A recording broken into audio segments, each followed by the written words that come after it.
प्यारे बच्चों, आज हम वर्कशॉप टेक्नोलॉजी जो कि मैकेनिकल इंजीनियरिंग थर्ड सेमेस्टर यानी कि सेकेंड ईयर का एक विषय है, उसका पेपर का जो फॉर्मेट होता है और आपको कौन सी बातें हैं जो ध्यान रखना है पेपर को पढ़ते समय और उसको सॉल्व करते समय, उसके बारे में आज मैं आपसे बात करूंगा।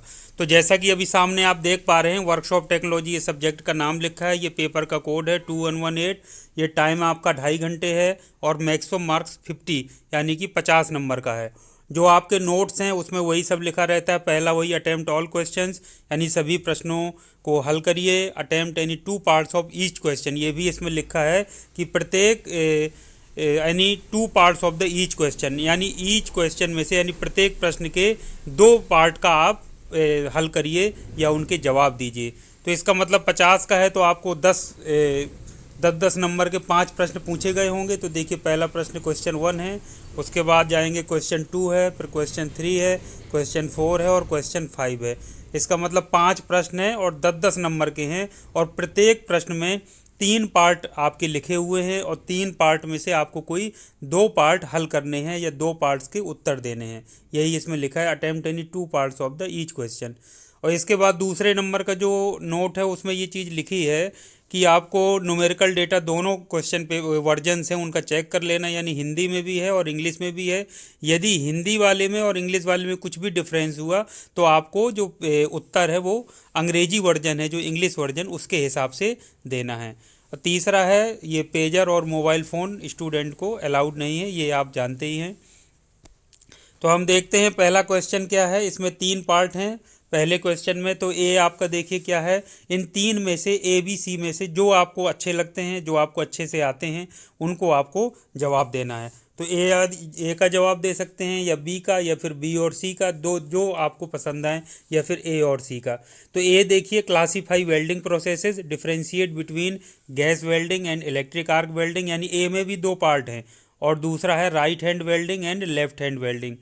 तो ये पहला कह रहा है क्लासीफाई वेल्डिंग प्रोसेसेस, यानी वेल्डिंग जो प्रक्रम है उनको आप वर्गीकरण करिए। Differentiate between gas welding and electric arc welding, gas welding और इलेक्ट्रिक आर्क वेल्डिंग में डिफ्रेंशिएट यानी अंतर बताइए। इसके अलावा दूसरा है राइट हैंड वेल्डिंग और लेफ्ट हैंड वेल्डिंग में आप अंतर बताइए।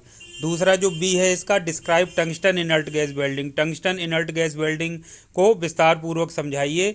Also right its advantages and disadvantages, इसके एडवांटेजेस और डिसएडवांटेजेस यानी कि लाभ और अलाभ भी लिखिए।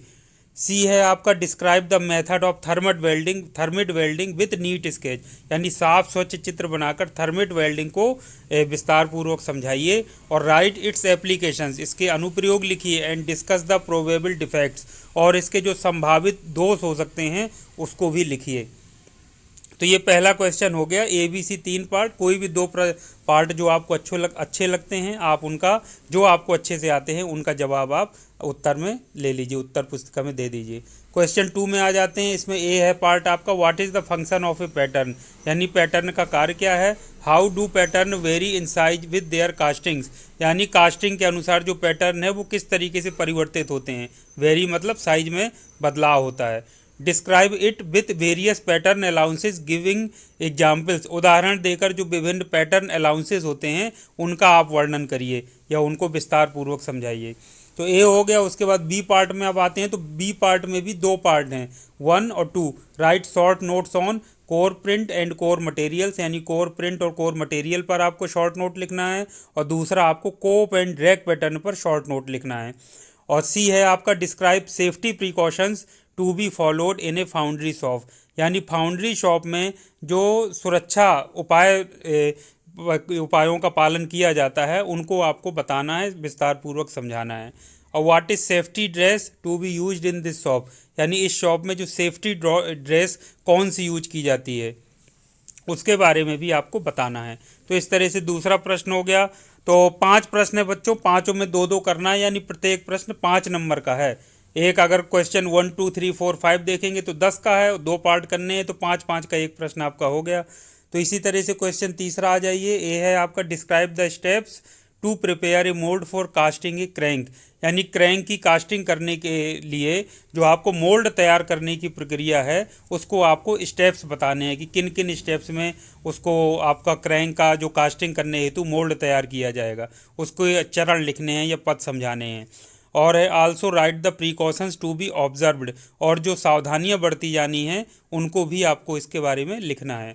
और बी है आपका describe the working of a cupola furnace for melting ferrous metals, यानी लौह धातुओं को, फेरस मेटल्स मतलब लौह धातुओं को पिघलाने के लिए, मेल्टिंग मतलब पिघलाने के लिए कपोला फर्नेस की वर्किंग को आपको विस्तार पूर्वक समझाना है। तो इसको सचित्र आप समझा दीजिए, चित्र बनाकर पूरा एक्सप्लेन कर दीजिए। इसके अलावा लिखा है also write the safety precautions during pouring मॉल्टन metal, ये कह रहे हैं सेफ्टी प्रिकॉशन यानी सुरक्षा मानक या सुरक्षा उपाय जो अपनाए जाने हैं जो पिघली हुई धातु को उड़ेलते समय। कास्टिंग में हम क्या करते हैं, पिघली हुई धातु को सांचे में डालते हैं, उसमें उड़ेलते हैं, तो उसमें कह रहा है कि कौन से सेफ्टी सुरक्षा उपाय अपनाए जाते हैं उसको पिघली हुई धातु को उड़ेलते समय। आपका सी है right short notes on elements of getting system, ये सी में भी दो पार्ट हैं तो एक 2.5 नंबर का ये हो जाएगा, 2.5 का ये। एलिमेंट्स ऑफ गेटिंग सिस्टम यानी गेटिंग सिस्टम के आपको तत्व बताना है या एलिमेंट्स बताना है, और दूसरा आपको बताना है सेंट्रीफ्यूगल कास्टिंग के बारे में। तो ये भी आप कर सकते हैं। तो इसमें 5 में भी 2 हो गए तो 2.5 नंबर के हो गए, 2 गुणे 2.5 बराबर 5। अब हम बात कर लेते हैं चौथे क्वेश्चन की। ए है describe how will you check a casting for any defect by radiography and ultrasonic inspections.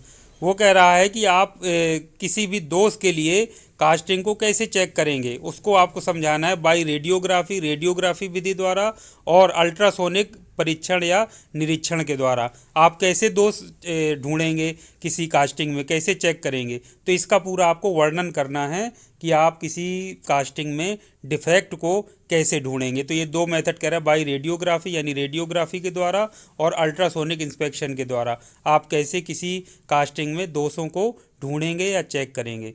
तो ये आप इसका आंसर दे दीजिए। दूसरा बी है आपका what do you mean by press die, press die से आप क्या समझते हैं। और दूसरा है इसी के साथ describe construction and working of a shearing die, shearing die की आपको कंस्ट्रक्शन यानी निर्माण और उसकी कार्य विधि को विस्तार पूर्वक समझाना है या उसके बारे में पूरा लिखना है।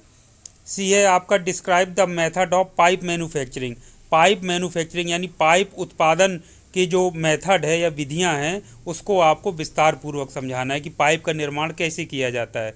तो पाइप मैन्युफैक्चरिंग की विधि को आपको विस्तार पूर्वक समझाना है। तो इस प्रकार ये चौथा प्रश्न भी आपका हो गया। 3 ABC पार्ट है, 3 में से कोई 2 आप सॉल्व कर लीजिए, 2 आपके 5-5 नंबर के 2 हो जाएंगे।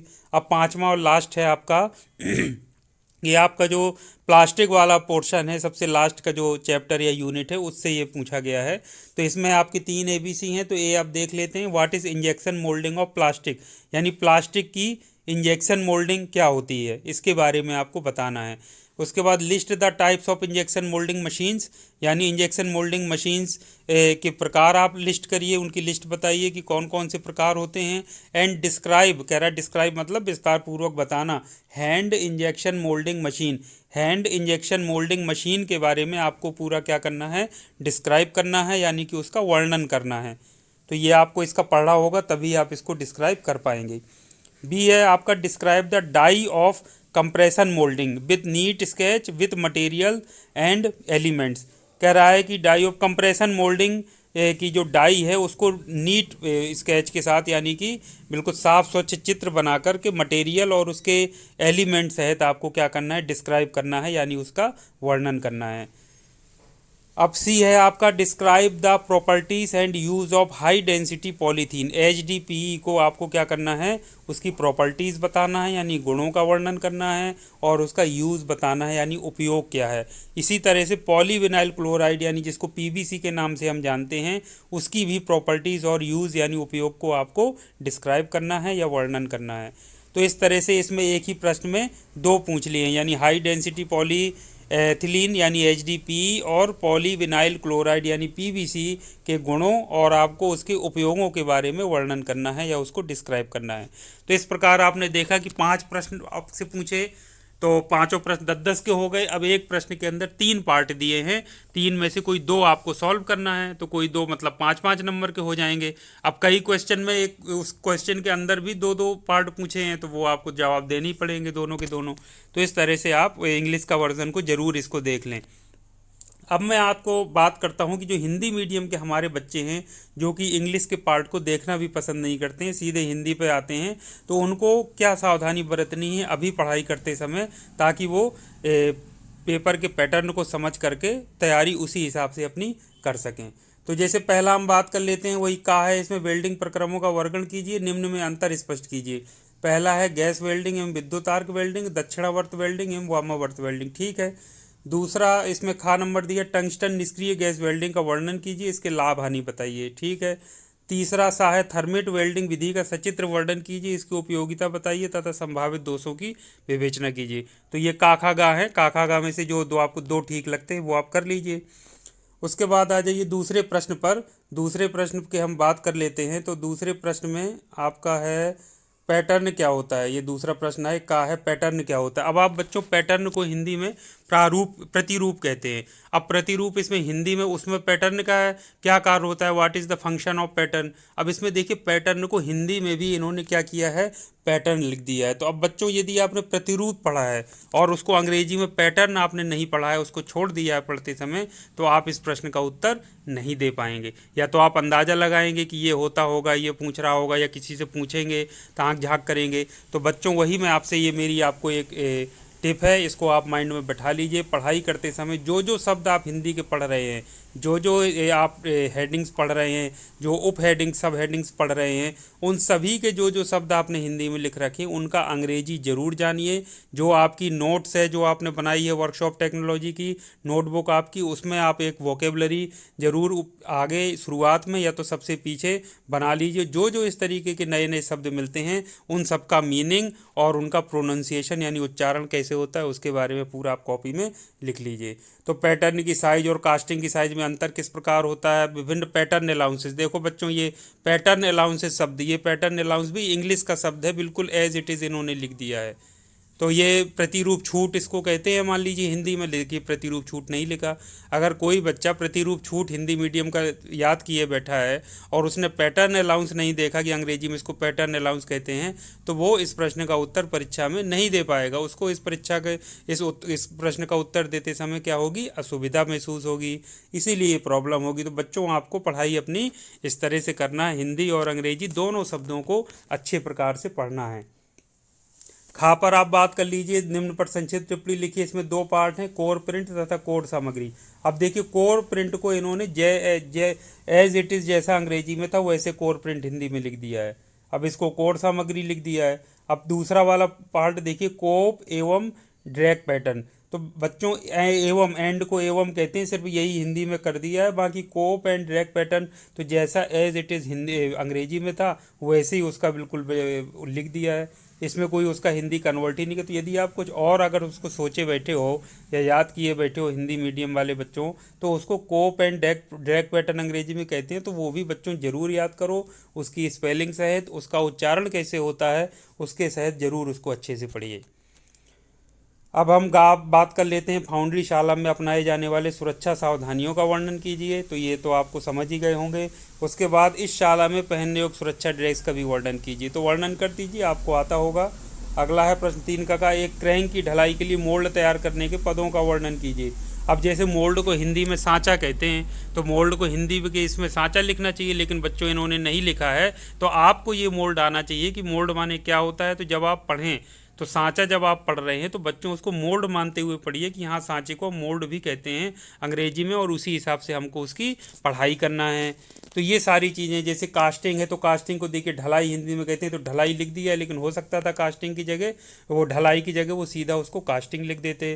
तो ये भी आपके लिए बहुत महत्वपूर्ण है। तो सारे शब्द अपनाई जाने वाली सावधानियाँ भी बताइए, तो आप बता दीजिए। उसके बाद लौह धातु को पिघलाने के लिए क्यूपोला भट्टी का कह रहे हैं कार्य समझाइए। तो ठीक है, पिघली धातु को उड़ेलते समय सुरक्षा सावधानियां भी लिखिए। तो धातु उड़ेलते समय कौन सी सुरक्षा सावधानियां बरतनी चाहिए इसके बारे में लिख दीजिए। अब बात आती है निम्न पर संक्षिप्त टिप्पणी लिखिए। गा इसमें गेट प्रणाली के तत्व और सेंट्रीफ्यूगल कास्टिंग।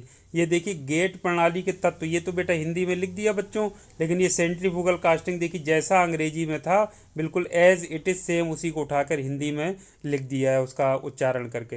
तो ये सेंट्रीफ्यूगल कास्टिंग अंग्रेजी शब्द है, उसको लिख दिया। लेकिन अगर सेंट्रीफ्यूगल कास्टिंग, मैं आपसे क्या कह रहा था, ढलाई कहते हैं कास्टिंग को हिंदी में, लेकिन वो कास्टिंग को कास्टिंग भी लिख सकते हैं। तो जो हिंदी मीडियम के बच्चे ढलाई तो पढ़ते हैं लेकिन वो कास्टिंग शब्द नहीं पढ़ते, उसको इग्नोर कर देते हैं। तो बच्चों ये काम आपको नहीं करना है। जो अंग्रेजी का शब्द है उसको ज़रूर पढ़ना है, उसको किसी भी हालत में छोड़ना नहीं है। तो बच्चों देखो सेंट्रीफ्यूगल ये भी अंग्रेजी शब्द है, कास्टिंग ये भी अंग्रेजी शब्द है, दोनों को लिखे हुए हैं सेंट्रीफ्यूगल कास्टिंग। तो बच्चों सेंट्रीफ्यूगल कास्टिंग को जैसा अंग्रेजी का ये शब्द है वैसे ही पढ़िए, हिंदी में भले ही जान लीजिए कि हिंदी में उसको क्या कहते हैं। कास्टिंग का बेटा ढलाई हो जाएगा बच्चों, सेंट्रीफ्यूगल को हिंदी में जो कहते होंगे तो वो लिख जाएगा, लेकिन देखिए इन्होंने एज इट इज़ बिल्कुल अंग्रेजी को ही हिंदी में लिख दिया है। अब बच्चों बात कर लेते हैं क्वेश्चन नंबर 4 को। इसमें कहा देखिए कास्टिंग में दोष की जांच आप कैसे करेंगे। फिर देखिए कास्टिंग अंग्रेजी में लिखा था, वहाँ चौथे प्रश्न के जो ए पार्ट था उसको देखिए कास्टिंग को कास्टिंग लिख दिया, उन्होंने ढलाई नहीं लिखा। अब ये रेडियोग्राफी एवं अल्ट्रासोनिक निरीक्षण द्वारा समझाइए, ये दोष को आप कैसे जांच करेंगे, तो इसको बच्चों आप समझा दीजिए। उसके बाद है प्रेस डाई से आप क्या समझते हैं, तो प्रेस डाई से और शेयरिंग डाई की बनावट एवं कार्य समझाइए। तो ये बच्चों आप समझ सकते हैं।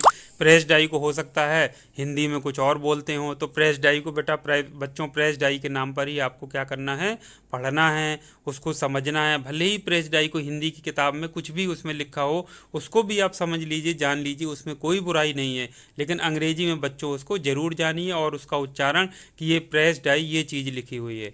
अगला है पाइप उत्पादन की विधि का वर्णन कीजिए। तो पाइप कैसे बनाते हैं इसके प्रोडक्शन मेथड को आप पूरा समझा दीजिए, कोई दिक्कत नहीं है। पांचवा है, इसमें भी तीन आपके पार्ट है, तो 3 में से 2 करना है।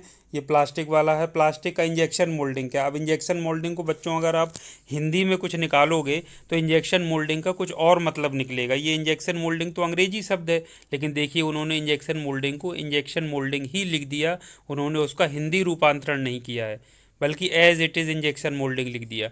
उसके बाद लिखा है इंजेक्शन मोल्डिंग मशीनों की किस्मों की सूची बनाइए एवं हैंड इंजेक्शन मोल्डिंग मशीन का वर्णन कीजिए। तो बच्चों ये हैंड मतलब इंजेक्शन मोल्डिंग, ये देखिए अंग्रेजी शब्द है, जैसा का तैसा बिल्कुल एज इट इज़ उन्होंने लिख दिया। हैंड मतलब हाथ होता है या हस्त होता है, तो लेकिन ना हाथ लिखा ना हस्त लिखा, हैंड को अंग्रेजी में हैंड माने हाथ होता है तो हैंड ही लिख दिया है। इंजेक्शन मोल्डिंग देखिए इंजेक्शन मोल्डिंग लिख दिया है। मशीन देखिए बच्चों मशीन लिख दिया, का वर्णन कीजिए। तो ये सब चीज़ें देखिए एज इट इज़ अंग्रेजी की हिंदी में उन्होंने लिख दी हैं। अब हम बच्चों बात कर लेते हैं कि संपीड़न मोल्डिंग के लिए डाई का सचित्र वर्णन उसके पदार्थों एवं तत्वों को बताते हुए कीजिए। तो बच्चों संपीड़न मोल्डिंग, जैसे अंग्रेजी में कंप्रेशन मोल्डिंग लिखा था, तो देखिए यहाँ संपीड़न मोल्डिंग लिख दिया, लेकिन हो सकता था कि वो संपीड़न को संपीड़न न लिख के क्या लिखते, कंप्रेशन मोल्डिंग। तो भी बच्चों आपको पता होना चाहिए कि संपीड़न मोल्डिंग पूछ ले चाहे वो कंप्रेशन मोल्डिंग पूछ ले, दोनों बात एक ही है। कंप्रेशन मोल्डिंग को ही हिंदी में संपीड़न मोल्डिंग कहते हैं। तो ये आप इसको आराम से सचित्र, इसका डाई का सचित्र वर्णन कर सकते हैं, उसके पदार्थों और तत्वों को भी आप उसमें बता सकते हैं, एक्सप्लेन कर सकते हैं। अब बच्चों बात आती है उच्च घनत्व पॉलीएथिलीन यानी कि HDPE तथा PVC यानी पॉलीविनाइल क्लोराइड के गुणों एवं उपयोगों का वर्णन कीजिए। तो इसमें बच्चों देखिए PVC और HDPE यदि आपने पढ़ा है और इनका फुल फॉर्म पढ़ा है तो इनको आप अच्छे से एक्सप्लेन कर सकते हैं। इसमें अगर आप ध्यानपूर्वक देखें तो HDPE का फुल फॉर्म इसमें नहीं लिखा, हिंदी में तो लिखा है उच्च घनत्व पॉलीएथिलीन, लेकिन इसका फुल फॉर्म नहीं लिखा है। PVC का देखिए नहीं फुल फॉर्म लिखा है, जबकि अंग्रेजी वाले में उसमें PVC का फुल फॉर्म लिखा था और HDPE का भी फुल फॉर्म लिखा था। तो बच्चों यदि जो हिंदी मीडियम के बच्चे हमारे बहुत होनहार छात्राएं हैं, अगर वो इंग्लिश का वर्जन नहीं देखेंगे तो बहुत सारी चीज़ें ऐसी हैं जो उनसे मिस हो सकती है। तो बच्चों PVC का जैसे फुल फॉर्म लिखना है तो वो देखिए अंग्रेजी वाले में वो ऐसे लिखा हुआ है, उसको लिख लीजिए कि PVC को पॉलीविनाइल क्लोराइड कहते हैं, HDPE को वो जो हाई डेंसिटी पॉलीएथिलीन कहते हैं, तो वो बच्चों फुल फॉर्म लिख करके उसी को एक्सप्लेन कर दीजिए। तो देखिए हिंदी वाले में ये मिसिंग है।